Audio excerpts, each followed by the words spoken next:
Have you ever stopped to wonder why, in one of the wealthiest countries in the world, homelessness is on the rise? It's a question that lingers in the air, unspoken yet palpable. It's a question that challenges our perceptions of progress, prosperity, and the American dream. In the land of opportunity, where skyscrapers touch the heavens and technology advances at breakneck speed, an unseen epidemic is spreading. It's an epidemic not of disease, but of displacement. It's an epidemic not of illness, but of inequality.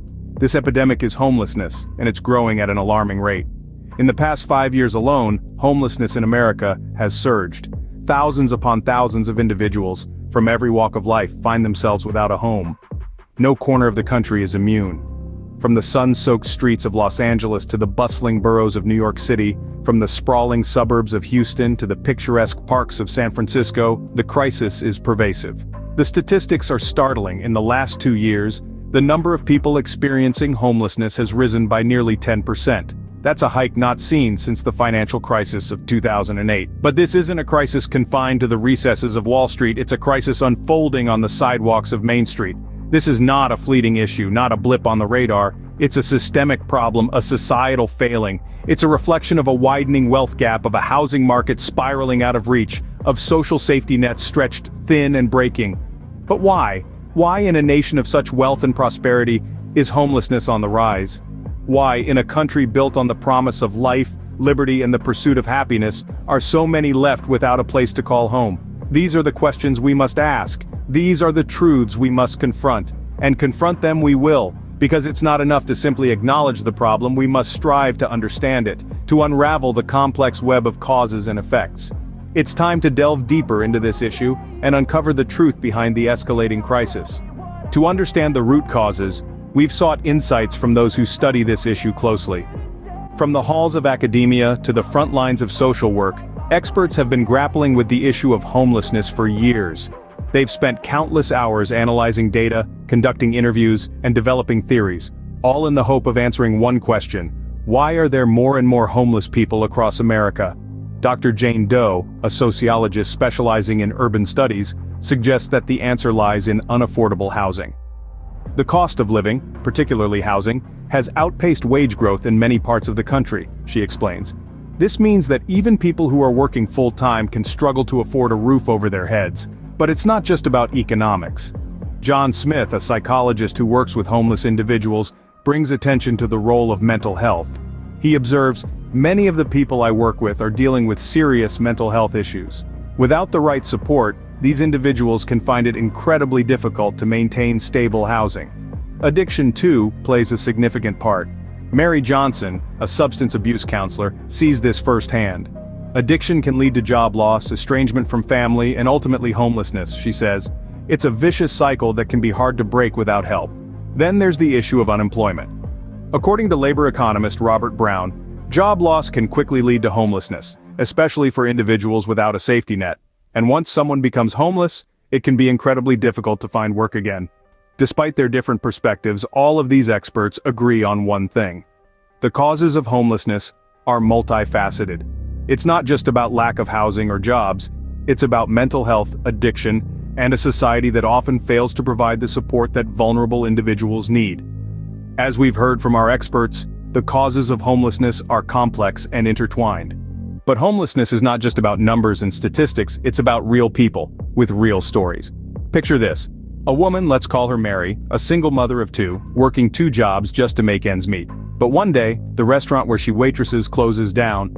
Unable to pay her rent, Mary and her children are evicted. They stay with a friend, then a shelter, then their car, until the day comes when they have nowhere left to go. This is the face of homelessness. Or imagine John, a decorated Army veteran. After serving his country bravely overseas, he returns home to an economy that doesn't have a place for him. Struggling with PTSD, he finds solace on the streets, where he isn't confined by 4 walls that remind him of the war zones he's left behind. This too is the face of homelessness. And then there's Sarah, a bright high school student with dreams of college and a future career. But when her parents lose their jobs and their home, her dreams are put on hold. Instead of studying for her SATs, she's searching for a safe place to sleep at night. This, tragically, is another face of homelessness. These are not characters from a fictional story. They are real people, each with their own unique narrative. each a victim of circumstances beyond their control. These are the human faces behind the statistics we hear so often. And there are thousands more like them, each with a story that deserves to be heard. Each face of homelessness is a stark reminder of the precarious nature of life. A lost job, an unexpected illness, a sudden tragedy. Any one of these can be the tipping point into homelessness. It's a sobering reality that many of us are just one paycheck away from losing our homes. These stories remind us that homelessness can happen to anyone, and it's a problem we all need to confront. Now that we understand the problem, what can we do about it? The power of change lies in our hands, and it's time we wield that power. Across the country, there are numerous initiatives and measures that have proven to be effective in reducing homelessness. Let's take a moment to appreciate these efforts and understand how we can contribute to them. Government policies play a crucial role in addressing homelessness. For instance, the Housing First policy adopted by various states focuses on providing permanent housing to people experiencing homelessness. This approach recognizes that housing is an essential first step in addressing other issues such as mental health and addiction. While it's not a one-size-fits-all solution, it's a significant step in the right direction. Moving beyond government actions, nonprofit organizations are also making a difference. These organizations provide a range of services, from emergency shelters to job training programs. They fill in the gaps in the system, reaching out to those who might otherwise fall through the cracks. Take, for example, the National Coalition for the Homeless, which empowers individuals experiencing homelessness to become self-sufficient. Or consider the initiatives of Project Home, which emphasizes the importance of education and employment in breaking the cycle of homelessness. And let's not forget the power of community efforts.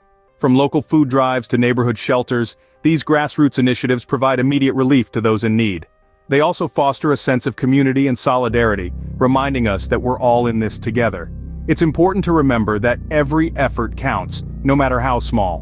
Whether it's volunteering at a local shelter, donating to a nonprofit, or advocating for better policies, each act contributes to the larger goal of ending homelessness. As we've seen, there are solutions to homelessness, but they require collective action and commitment. So let's roll up our sleeves and get to work. Because together, we can make a difference. Together we can change lives. Homelessness is not an insurmountable problem.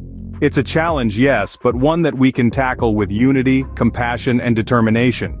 You see, we are not just observers in this narrative, we are the potential change makers, the catalysts who can turn the tide in this crisis. You might wonder, how can I, as an individual, make a difference? Well, the answer lies in the power of collective action. Small, consistent efforts, when combined, can create a significant impact. There are various ways you can get involved. Consider volunteering at local homeless shelters or food banks. These organizations are always in need of helping hands. You can offer your time, your skills, even your company. It's about more than providing a meal or a bed. It's about showing our fellow human beings that they are seen, they are valued, and they are not alone. Donating is another effective way to contribute. It doesn't have to be a grand gesture. A warm blanket, a pair of shoes, a hot meal. These small acts of kindness can mean the world to someone living on the streets. Financial contributions, no matter how modest, can also go a long way in supporting organizations that work tirelessly to address homelessness. Lastly, let's not underestimate the power of our voices. Advocate for policy changes that address the root causes of homelessness, like affordable housing, mental health services, and job training programs. Use your platform, be it social media or your dinner table, to raise awareness about homelessness and the ways we can combat it. Remember, it's not about saving the world in one fell swoop. It's about making a difference, one act of kindness at a time. Let's shift our perspective from indifference and judgment to empathy and action. Let's make it our mission to ensure that every individual has a place they can call home. Together we can make a difference. It's time to take action and help end homelessness in America. Do you find this video helpful? Then don't hesitate to give us a like and subscribe to do more new interesting contents. Thanks for watching, and we will see you guys in the next video.